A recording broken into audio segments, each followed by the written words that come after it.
같죠. 어제 요즘에 근래 또 따뜻하니까 꽃들이 막 피려고 애를 쓰고 있는 것을 볼 수 있습니다. 그러면 안 되는데 지금 피면 안 되잖아요. 꽃이니까. 그래 여러분들도 이렇게 판단을 잘못하고 그래가지고 나서지 않아야 되는데 뭐 나서고 그러진 않죠. 인생 그 저주 섞인 말, 여러분 저주 섞인 말을 많이 들어요? 축복받는 말을 많이 들어요? 안 들어요, 안 들어요. 네, 야 너는 쓸모없는 존재다, 넌 필요 없는 존재다, 그런 말들은 그 저주 섞인 말이죠. 이런 말은 들어서도 안 되고 해서도 안 되는 말입니다. 그런 말들은 안 알려주죠. 그래서 축복의 언어가 있잖아요. 꼭 필요한 사람입니다. 좋은 사람, 쓸모 있는 사람, 가치 있는 사람입니다. 이 말 들어본데 우리는 잘 알죠. 당신은 사랑받게 태어나신 말. 네, 당신은 사랑받게. 예전에 되게 많이 불렀는데 요즘에는 잘 안 부르는. 생일 축하할 때 우리가 그걸 불러야겠어. 예전에는 그랬는데 생일 축하하면은 당신은 근데 이게 너무 길어. 그래서 잘 안 하고 생일 축하합니다 하는데 되게 뻘쭘하잖아요. 당신 한번 쳐다봐서 당신은 사랑끼리 다 그러고 있으면 이걸 어떡하지? 그러는데 그래서 생일 축하로 하는데 당신은 사랑받기에 태어난 사람입니다. 이 말 얼마나 좋아요. 그렇잖아요. 사랑받기에 태어난 사람으로서 우리가 살아갈 때 쓰임받는다는 것, 특히 하나님께 쓰임받는다는 것 상당히 중요한 의미가 있죠. 그래서 오늘 제목이 주님께 쓰임받는 사람 크리스천인데 여러분들은 지금 쓰임받고 계시는 거예요. 제가요? 뭘요? 뭐 없다면 뭐 굳이 웃기면 하나 없긴 하지만 쓰임을 받고 있는 겁니다. 어떻게 해서든. 그래서 내가 이제 인식하지 못할 가능성이 좀 크긴 한데 어떤 것이든지 다 그런 것들이 필요해요. 그래서 하나님의 일을 감당할 때 그들을 진행하는 것이 꼭 필요하다라는 거. 그래서 성경에서는 많은 단어들이 불려지는데 겸손이라는 단어를 많이 쓰죠. 그래서 어떤 사람을 쓰시느냐? 겸손한 사람을 씁니다. 오늘은 그런 거예요. 주는 게 쓰임받는 사람은 어떤 사람이라고요? 겸손한 사람입니다. 그래서 여러분들은 겸손한 사람이 되어야 하죠. 근데 우리가 겸손하면 착각하는 것이 제가 항상 얘기하지만 내가 그냥 단순하게 잘 못하고 막 그러면 겸손하다고 생각하는데 참고 막 그러면 겸손하는데 그런 것이 아니라 낮추는 것이 겸손하다라는 거예요. 그러면 내가 어디까지 가야 돼요? 높은 위치까지 가야죠. 높은 위치를 가야 낮출 수가 있는 거예요. 그럼 내가 높은 위치가 낮은 위치에 있어. 그럼 어떻게 낮춰요? 땅 밑으로 들어가면 되는데 땅 밑으로 들어갈 수는 없잖아요. 그래서 자기의 어떤 것이든지 어떻게 해요? 높여야 합니다. 그래서 우리는 크리스천으로서 높일 수 있는 방법은 뭐예요? 장로님 되는 거예요? 권사님 되는 거예요? 아니 그게 높이는 게 아니라 어떤 게 높이는 거예요? 우리가 말씀을 묵상하고 말씀을 듣고 이러면서 어떻게 해요? 나의 신앙심을 높이는 거죠. 그것이 높아지는 겁니다. 내가 다른 사람들보다 본이 수 있는 것, 그런 것들이 필요한 거죠. 예수님에 대한 말씀, 예수님께서 예루살렘에 들어가시는 그런 사건 속에서 우리가 잘 아는 말씀이죠. 예루살렘 입성 중에 왕으로 입성하시는 그 내용입니다. 왕으로 입성하시는 내용인데 생각했던 것하고는 다른 그 왕의 입성이에요. 오늘 말씀을 볼게요. 21절에 감람산 북박에 이르렀을 때에 감람산, 그 나무는 올리브라고 합니다. 우리가 알고 있는 올리브예요. 예수께서 두 제자를 보내시며 이르시되 2절입니다. 같이 읽어볼까요? 시작. 이르시되 너희는 각각 나와로 가라. 왜냐하면 곧 여인 나귀와 나귀 새끼가 함께 있는 것을 보리니 그러 여기로 끌고 오라. 아멘. 나귀와 나귀 새끼가 함께 있는 것을 보리니 풀어 끌고 오라고 이야기를 합니다. 예수님께서 나귀를 끌고 오라고 해요. 왜? 타고 가시려는 거죠. 근데 뭐 항상 우리가 잘 아는 말이지만 원래 왕이 입성을 하려면 말을 타고 가야죠. 그래서 승전보를 올릴 때는 말을 타고 가는 게 기본입니다. 근데 예수님은 무엇을 타신다고요? 나귀를 탄다라는 거예요. 3절 읽어볼게요. 같이 시작. 만일 누가 무슨 말을 하거든 주가 쓰겠다 하라. 그리하면 즉시 보내리라 하시니. 아멘. 만약에 누가 뭐라고 하면 주가 쓰시겠다라고 이야기를 합니다. 나귀를 가지러 갔다가 그냥 풀러서 가져오려고 그러는 거야. 야, 니들 뭐야? 그러면 주님께서 쓰신답니다. 그러면 준다는 거예요. 그러면서 선자를 통해서 이루시려는 말씀입니다. 5절 읽어볼게요. 시작. 시온 딸에게 이르기를 내 왕이 내게 임하나니 그는 진군하게 여기 보면에 지난 스스로의 새끼를 하셨느니라. 이것은 예언되어진 말씀입니다. 스가랴 9장 9절 말씀에 예언되어진 말씀이에요. 그래서 이 예언되어진 말씀을 이루려고 하는 그런 건데, 주라는 것은 주님이시라는 거죠. 주님. 그래서 그 예수님께서 진짜로 주인이다라는 것을 말하는 거죠. 그리고 나귀 주인이 내어준다라는 것도 대단한 일입니다. 그래서 나귀 주인은 아마 예수님을 알았을 것이다라는 것으로 보통 통상적으로 보는데, 여러분 그런 거예요. 만약에 내가 아주 좋은 차가 있어. 차를 샀네? 새 거를. 근데 목사님이 그 차 내가 탈게요 그러면 뭐라 그러겠어요? 목사님이시니까 타세요. 네, 그러면 안 됩니다. 그러면은 문제가 생겨요. 교회에 문제가 생기니까. 그럴 일도 없겠지만. 주님 같은 경우가 좀 독특하긴 하신데, 특별하긴 하신데, 이게 그냥 쓴다는 게 그렇잖아요. 그러니까 주인 집에 있는 것들을 쓴다는 것이 제일 어렵습니다. 그러니까 일단은 쓰겠다 하니까 그냥 내어준 거죠. 이걸 보통 뭐라 그래요? 순종한다는 거죠. 그러니까 주님께 쓰임받는 사람은 어떤 사람? 순종하는 사람입니다. 그러니까 순종을 잘하는 사람이 쓰임을 받을 수가 있습니다. 순종을 안 해.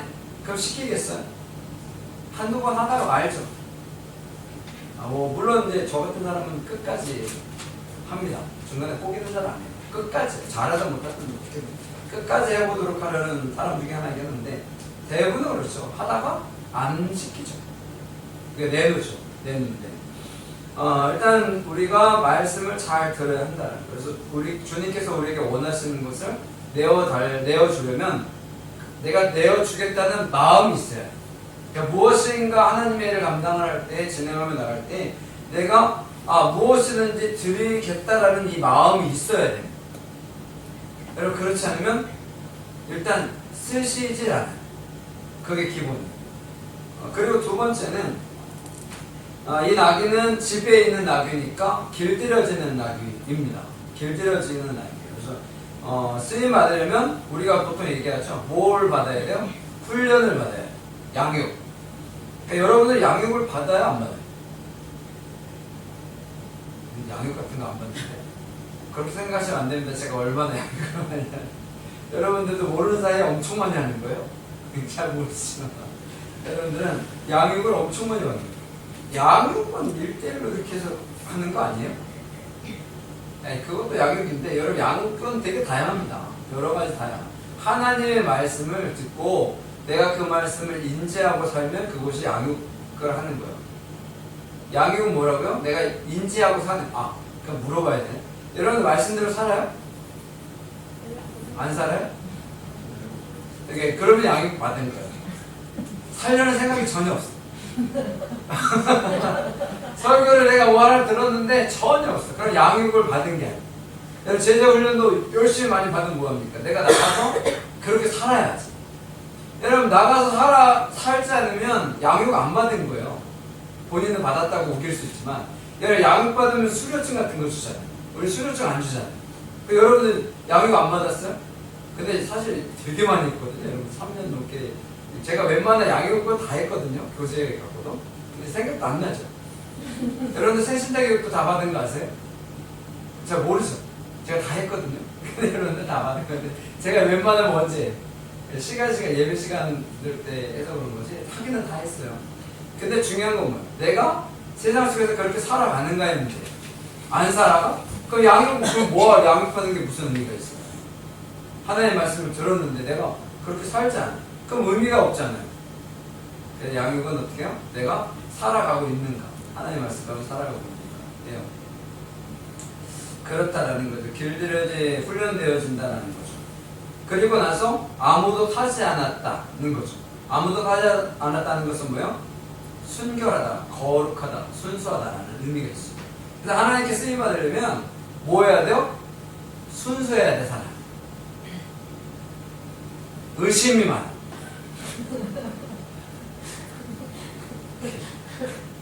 머리 이게 때가 꼈어. 그래가지고 뭐 하나 들어오면 의심부터 해. 야, 저게 맞는 건가? 바깥에서 성경 공부한다는 사람들은 의심해야 된다. 근데 목사님이 얘기하는 거 의심하면 안 돼요. 의심하면 안 돼요. 의심하면 안 돼요. 아까 그랬잖아요. 제가 차 사는 데 가가지고 이 차 제가 쓸게요. 이러면 당연히 의심할 필요 없으니까 말도 안 되는 거잖아요. 그 말도 안 되는 거니까. 그런데 여러분 의심하면 안 돼요. 말씀을 의심하면 문제가 생겨요. 말씀을 의심하면 안 돼요. 이게 아닌가. 그래서 순수해야 돼. 순수한 마음이 있어요. 내가 순수야. 근데 또 세상 속에서는 너무 순수하면 안 돼요. 말씀 속에서는 순수하십시오. 근데 세상 속에서는 순수하면 안 돼요. 왜? 사기다. 그렇죠. 순수한 사람들은 좀 착하다는 사람들이 보통 사기를 많이 당하고, 아니면 아주 똑똑하다는 사람이 사기를 많이 당해요. 이게 착한 사람이 사기를 많이 당하고, 또 아주 똑똑한 사람이 사기를 많이 당해. 보통 이렇게 평범한 사람들은 사기를 잘 안 당해. 왜? 별로 관심이 없어. 별로 관심이 없어. 그래가지고 사기를 잘 안 당했는데, 여러분 말씀은 순수해야 돼. 똑똑하기도 해야 합니다. 그래야 잘 이해할 수도 있긴 하니까. 근데 말씀이 잘 듣고 훈련되어진 사람은 점점 더 어떻게 해요? 순수해지게 되어 있어요. 왜냐면 말씀 많이 읽고 묵상하니까 순수해질 수밖에 없죠. 말씀을 읽고 묵상할 때 항상 말씀드리지만 쭉 계속해서 말씀을 읽는 게 중요합니다. 왜냐하면 내가 좋은 말만 들으면 안 되니까. 여러분 좋은 말만 들으면 어때요? 여러분 매일같이 말씀 한 구절씩 보죠? 안 봐요? 봐요. 보죠? 거기 보면 좋은 말씀도 있고 안 좋은 말씀도 있던 보통 있잖아요. 우리 연말에서 신년 말씀 뽑기 할 때는 웬만하면 다 좋은 말씀만 뽑는데, 그러니까 기본적으로 이제 좋은 말씀인데 안 좋은 말씀들이 이렇게 좀 안 좋은 말씀이라기 좀 그렇다. 부담스러운 말씀들, 그런 말씀들을 우리가 보고 그런 것들을 많이 이렇게 하면 나를, 왜냐면 하지 마라, 이러한 것들은 악한 것이니 하지 마라. 그러면 내가 그 말을 딱 들었으면 이런 것들은 악한 것이니 하지 말아야겠다라는 생각을 할 거 아니에요. 그러면 내가 점점 더 어떻게 해요? 겸손해지는 거죠. 그러니까 모난 돌이 정 맞는다고. 근데 모난 돌이 계속해서 정 맞으면 어떻게 돼요?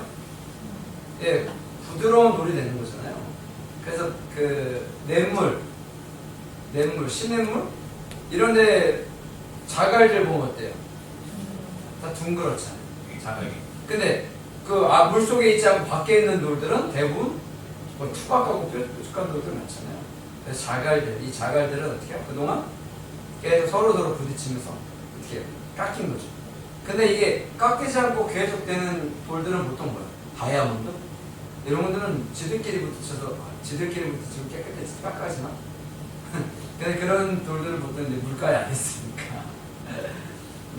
다이아몬드가 이렇게 동그랗게 된 것은 보통 없잖아요. 다이아몬드는 까도 어떻게 해요? 다 이렇게 각을 해서. 없어서 잘 몰라? 다이아몬드는 항상 가치로서만 갖고, 아주 비싼 거는 계속 갖고 있어도 가치가 있겠지만, 여러분 웬만하면 반지에 끼는 다이아몬드들은 팔려면 돈 가치가 없어요. 이미 깎아 버렸기 때문에 가치가 없어요. 그래서 되게 싸요. 그래서 살려면 뭘 사라? 금을 사세요. 그래서 제가 우리 누구한테도 금을 사라 그랬더니 귀엽고 다이아를 샀어요. 그런 할 얘기가 없어요. 안 팔 거니까. 그래서 안 팔고. 저도 안 판다고 그랬었는데 다이아 팔았어요. 진짜 싼 값. 그리고 이거 한 거잖아. 팔고. 그래도 그거 팔고 2개를 했으니까 하나밖에 못했어요. 이거 뭐지? 금이에요? 14K? 14K? 금반지에 다이아 낀 거를 그 비싼 걸 사가지고 실사케이 만지고 하셨다고. 다이아는 이렇게 가공하고 그런 거는 가치가 많이 떨어진다는 거죠. 그분들이 사기치는 건 아니겠죠? 예, 그러니까. 여러분 그런 거예요. 너무 이렇게 단단한 것들도 이렇게 깎이고 그러면 가치가 떨어지는 것이에요. 부드러운 사람이 된다. 그것을 겸손이라고 얘기하죠. 그러니까 여러분들은 겸손한 사람이 되어야 합니다. 그것이 우리의 삶 가운데 있어 너무도 중요한. 그리고 그 5절에 그 예언되어진 말씀 있죠. 나귀 새끼를 품다. 들어가면서 나귀는 원래 그 기본적으로 나귀를 탄 것에 대한 그 중요한 의미가 있어요. 그게 언제냐면 다윗 왕이 거의 나이가 많이 들어서 물려줘야 할 때에 아도니아라는 아들이 등장을 합니다. 그래서 아도니아라는 아들이 등장을 해가지고 자기가 왕이 돼요. 자기가 왕이 돼요. 그 왕이 돼가지고 그러한 일들을 막 진행을 하고 있는데 바세바를 안 보죠. 그래서 다윗 왕에게 와가지고 아니 내 아들이 왕에 시켜준다면서요. 막 그래가지고 다윗이 솔로몬에게 해야겠다. 그래서 솔로몬의 기름을 부어요. 그리고 솔로몬이 들어올 때 나귀를 타고 입성을 했다고 해요. 그래서 나귀 타고 입성하는 것이 왕이 등장을 할 때에 그런 중요한 의미가 되었다라는 거죠. 그 노새 성에 나오는 노새를 타게 했다. 그런 의미. 원래는 말을 타고 오는데 노새, 나귀 뭐 이런 것들을 타고 오시는 거죠. 근데 중요한 의미가 있어요. 그 말은 영광 뭐 이렇게 이런 상징이고요. 나귀, 노새 이런 것들은 샬롬 뭐요? 평화의 상징이에요. 그래서 평화를 의미하는 왕이 등장한다라는 그런 의미가 있습니다. 근데 사람들은 뭘 원해요? 승리의 왕을 원하죠. 여러분 그러지 않겠어요? 여러분 만약에 왕이 필요하다, 대통령이 필요하다, 그러면 경제적으로나 이런 것들 잘 되는 대통령을 원하겠어요? 아니면 그냥 나라가 평안한 대통령을 원하겠어요? 둘 다 말고 하나 선택하네. 누굴 원하겠어요, 여러분들? 평화로운 왕이 필요해요? 오, 대단한데? 그래? 다시 좀 얘기해 주실래요? 여러분들은 승리의 왕을 원하시겠어요? 평화의 왕을 원하시겠어요? 승리의 왕. 그렇죠. 그래서 제가 할 얘기를 했잖아요. 네, 사람들은 보통 승리의 왕을 원합니다. 오늘은 이렇게 막차가 안 맞는 승리의 왕을 원하죠, 사람들은 보통. 그런데 평화의 왕을 오셨다는 거죠. 근데 이제 당시 상황이 승리의 왕을 원하는 상황이긴 해요. 왜냐하면 로마의 압제하에 있었으니까 세금 내야 되고 여러 가지 힘든 일들이 많잖아요. 그런데 예수님은 평화의 왕으로 오셨다는 거예요. 감남산에서 예루살렘까지의 거리이 2km 정도 된다고 하는데 그걸로 타고 오셨다는 거죠. 왜? 평화의 왕으로서 보이시기 위해서 왔다는 겁니다. 왜냐하면 예수님은 겸손하신 분이기 때문에 그래요. 겸손은 평화를 나타내는 아주 중요한 요소입니다. 만약에 그렇지 않겠어요? 내가 힘이 있고 막 있는데 약한 사람들에게 어떻게 해요? 겸손함으로 나가면 무엇이 있겠어요? 평화가 있겠죠. 그들과 관계가 좋고 그렇지 않겠습니까? 그렇잖아요. 그런 게 있는 거예요. 사장님이 맨날 그냥 사람들을 그렇게 직원들을 막 이렇게 자기의 권위를 앞서서 막 힘들게 하고 막 그러면 그 사람들이 뭐라 그러겠어요? 사장님 욕에 얼마나 어릴까? 맨날 욕할 거 아니에요. 그렇잖아요. 근데 사장님이 이렇게 맨날 잘해주고 그래. 그럼 어떻게 하겠어요? 존경해주고 막 그러잖아요. 애사심도 생기고 그런 건 아니겠습니까? 그래서 제가 사장님이 아니어서 그렇게 했었는데 담임 목사인데 이 제자 이게 다 제 거면 제가 잘해줄 텐데 이게 제게 하나도 제게 없어가지고 잘 못했는데 만약에 사장님이라면 저는 이렇게 잘해줄 것 같긴 한데 복지를 위해서 잘해줄 것 같긴 한데 여러분 그런 거 같아요. 우리가 살아가면서 그럼 그래서 내가 어디로 가야 한다? 높은 위치로 가야 한다. 거예요. 어디서든 높은 위치로 가는 것이 필요합니다. 그것이 필요해요. 그렇다고 뭐, 나는 사장 안 됐으니까 안 높은 위치인데 그러진 않아요. 여러 직장 다니시는 분들은 아시겠지만 직급이 올라가죠. 오래 다니면. 처음엔 그냥 사원이었다가 그 다음에 대리 달고 과장 달고 맞죠? 그게 순서잖아요. 뭐 부장 달고 차장 달고 그거 맞죠? 이렇게 차장 부장? 예. 뭐 이렇게 올라가잖아요. 그러면 일단 내가 이따가 대리가 되면 내 밑으로 있는 이 사람이 있는 거잖아요. 그렇잖아요. 그러니까 올라가는 거예요. 그러니까 내가 지금 있는 위치에서 그냥 시간만 가고 웬만하면 내가 그 위로 가잖아요. 그 위로 가면 어떻게? 밑에 있는 사람들에게 더 잘해주는 것들이 필요하죠.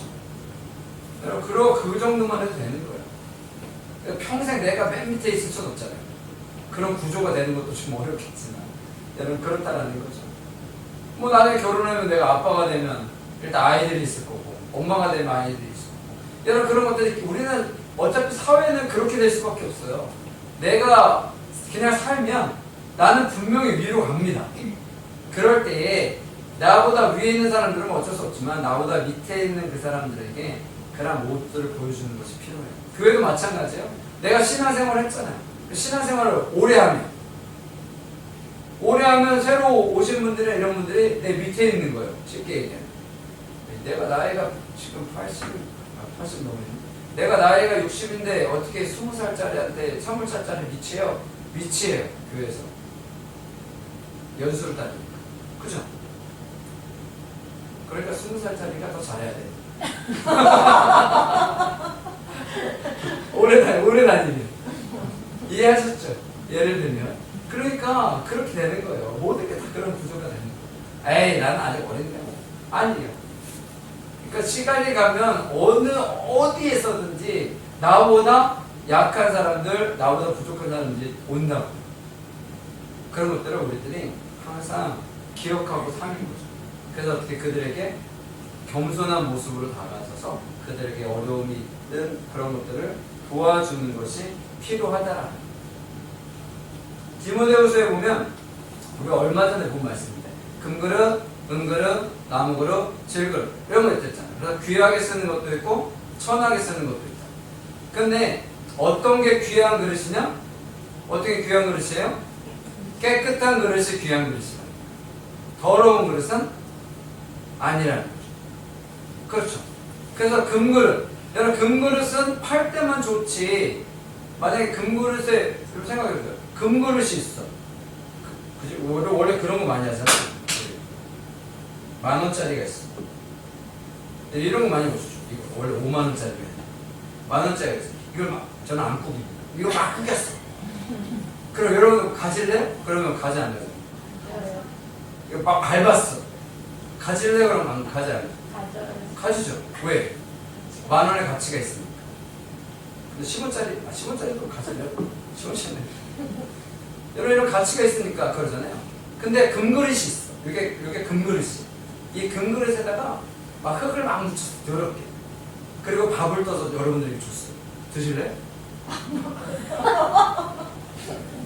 드실래? 금그릇에 먹는 건데? 금그릇을 주면은 씻어서 갔겠지만 먹으라 그러면 먹겠어요? 안 먹어. 그러니까 그릇은 그 의미잖아요. 담아서 그릇을 사용하게 하는 게 의미이기 때문에 이게 금이든 은이든 나무든 질에서 의미가 없다는 거예요. 왜? 그 안에 있는 걸 내가 먹는가의 의미이기 때문에 그런 거. 아무리 좋은 밥을 갖다 놔도 더러운 그릇에다가 주면 먹겠어요? 안 먹죠. 배고프면. 죽을 것 같은데. 죽을 것 같으면 먹죠. 이거 안 먹으면 내가 죽는데? 그럼 먹죠. 먹는다고요. 부정물도 먹는데. 여러분 그러고요. 근데 그거는 최악의 성인 거고 기본적으로 우리가 살아가는 삶에서 귀한 그릇은 뭐냐면 깨끗한 그릇. 그래서 여러분들이 하나님께 귀하게 쓰임 받으려면 어떻게 해요? 아까 얘기했던 순수함, 순결함, 깨끗함이 있어야 한다는 거죠. 그것이 제일 중요해요. 능력? 그렇게 중요하지 않습니다. 뭐 힘? 뭐 내가 무엇을 할 수 있다? 사실 딱히 그렇게 중요하진 않아요. 하나님 쓰시려면 그냥 깨끗하면 되는 거예요. 깨끗하면 되는 거예요. 그런 것들이 있습니다. 그래서 호산나 다윗의 자손이요, 그 가장 높은 곳에서 호산나는 구원해 주십시오라는 의미가 있다라는 거죠. 그래서 그 로마에 압제해서 해방시켜줄 왕을 원했는데, 그런데 예수님은 그들의 죽음의 사망의 길에서 사는 것들을 해방시켜주는, 죄에서 해방시켜주는 그러한 주님이었다는 것을 여러분들이 기억해야 하는 필요성이 있습니다. 그리고 한 가지를 더 말씀드리면, 이건 제 해석이 아니고 그 신학자들의 해석입니다. 보통 이 사람들이 예수님이 나중에 빌라도 옥정에 세워가지고 적어봤잖아요. 평가. 그러니까 야, 바라바 살릴래? 예수 살릴래? 그래서 사람들이 누구를 택해요? 바라바를 택했죠. 이 바라바를 택했는데, 이 바라바를 택하는 과정 속에서 이제 예수님을 배반한 사람들이 있잖아요. 근데 사실 이 사람들은 배반을 한 사람들이 아니라 애초에 예수님을 안 따른 사람들이라고 평가하는 게 많아요. 그러니까 여기서 호산나 다윗의 자손을 찬송했던 이 사람들은 대부분이 약한 사람들이었기 때문에 이 사람들은 진심으로 예수님을 인정했고 사랑했다라는 거죠. 그래서 예수님을 진짜 왕으로 그들은 섬기려고 했다는 거예요. 나중에 십자가에 달리는 그 사건이 있었지만, 그럼에도 불구하고 그들은 이 순수한 마음, 그래서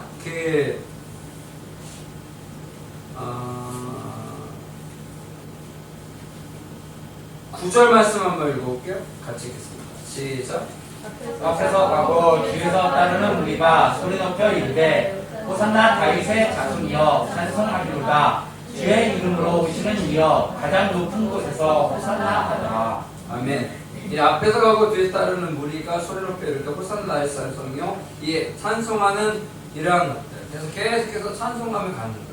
예수님의 이름을 높였다라는 거죠. 그래서 이 사람들은 무엇을 원래는 그 성전에 가면 찬양대나 이런 사람들, 아주 찬양을 잘하는 그런 사람들이 있는데, 이런 사람들은 그런 사람들이 아니에요. 그냥 노래를 잘했을지도 몰라요. 왜냐면 우리나라 사람들을 보면 노래를 기본적으로 잘하잖아요. 그런데 잘했을지도 모르는데 무엇을 배워서 한 게 아니라 그냥 진심으로 노래를 하는 거죠. 진심으로. 보통 이제 아이들이 찬양하기에 적합한 조건을 갖고 있었다라는 거죠. 아이들. 잘해서 그런 게 아니라 그냥 분위기가 좋은 거예요. 분위기가. 우리가 찬양을 할 때도 그렇잖아요. 연주를 잘해서라기보다는 그냥 분위기가 좋으면 은혜가 돼요. 그렇죠. 우리 교회에서 찬양하면 여러분들 은혜가 되죠. 찬양할 때. 안 돼요? 오늘 날이 굳은가? 추워서 그렇죠. 예, 분위기가, 은혜가, 그렇게 우리는 다 찬양단이 많이. 여러분, 은혜가 되고 감동이 되고 이런 것들이 있잖아요. 물론 연주를 잘하기도 하지만, 여러분 그런 것들, 우리가 진심으로 하나님을 찬양하려는 마음이 있다면 그것이 중요하고, 제가 항상 강조하지만 내가 잘하는 게 중요한 게 아니라 내가 진심으로 하나님을 찬양하는가가 중요하다라고 말씀을 항상 드렸어요. 하나님은 그걸 좋아하시는 거죠. 그걸 좋아하시는 거죠. 그래서 보통 일반적으로 어려움을 당하는 이들이 예수님을 귀하게 찬양했다라는 거예요. 그래서 이런 사람들이 뭐요? 쓰임 맞는 거죠. 어떻게 보시기에. 나귀의 주인이나 새끼 낙이나 아니면 그냥 길가에 서 있었던 그 사람들. 왜냐면 이 사람들은 종려나무 가지를 흔들고 자기의 겉옷을 어떻게 해요? 길바닥에 펴고 그리고 노래를 불렀던 그 사람들. 여러분 그 사람들에게 있어서 이것이 얼마나 감격적인 시간들이었겠어요. 그렇잖아요. 그래서 그래서 하나님께서는 이런 사람들을 쓰시는 거예요. 여러분 여기다 제사장들이 와서 길에다가 옷을 깔았겠어요. 그럼 바리새인들이 와가지고 길가에다가 옷을 깔았겠어요. 종려나무 흔들면서? 그렇지 않잖아요. 그 사람들은 나와서 어떻게든 저 사람을 얼고매가지고 어떻게든 망하게 할까 그 생각들만 한 거잖아요. 근데 사람들은 어떻게 해요? 자기들 겉옷을 깔고 종려나무 가지를 흔들고 기쁘게 찬양하고 이런 거예요. 이런 사람들이 귀하게 쓰임받은 사람들이라는 거죠. 그러니까 주님께서 쓰시는 사람들은 이런 사람들인 거예요. 그냥 평범하고 아니면 평범 이하에 있는 사람들. 힘들고 어려운 상황이지만 예수님을 반갑게 맞이하고 찬양하는 그 사람들이 세상 속에서 하나님의 자녀로서 쓰임 받는 겁니다. 그러니까 누가 쓰임 받는 거예요? 우리가 쓰임 받겠죠. 세상 속에서. 지극히 평범한 것 같은 우리가 더 귀하게 쓰임 받는다라는 거죠. 왜? 우리에게는 걸림돌이 없어요. 내가 하나님을 향해 나감에 있어서 걸림돌이 없다. 그렇잖아요. 여러분 하나님 앞에 나옴에 있어서 걸림돌이 없잖아요. 그렇죠. 그렇기 때문에 이것이 정말 은혜의 모습이고 감사하는 삶이 될 수 있다는 겁니다. 여러분들의 모습이 때로는 약해 보이고 부족해 보여도 걱정하지 마세요. 귀 쓰이는 그릇은 뭐다? 깨끗한 그릇이다. 그러니까 내 마음이 깨끗하면 되는 거예요. 금그릇 딱히 의미 없어요. 다이아몬드 그릇 의미 없어요. 우리가 수저론 얘기하는데 금수저 딱히 그렇게 의미 없어요. 뭐가 중요해요? 깨끗한 수저가 중요하겠죠. 흙수저는 더러운가? 여러분 흙수저가 더러우면 흙수저를 도자기로 만듭시다. 누가 만들겠어요? 내가 만들어요? 하나님이 만들어 주시겠죠. 아 이거 좋다. 도자기 수저. 이게 제가 만들어낸 거예요. 갑자기 생각이 났어요. 도자기가 원래 흙으로 만드는 거잖아요. 네. 여러분 원래 법계, 원악기가 아카시아. 조각목, 시뜩나무, 아카시아나무. 그러니까 쓸모없는 나무가 어떻게 해요? 금으로 입혀서 아주 귀한 나무가 됐듯이 여러분 우리가 흙수저하다 그러면 우리나라 사람들은 다 자기가 보통 거의 다 흙수저라고 그럴 거예요. 그렇죠?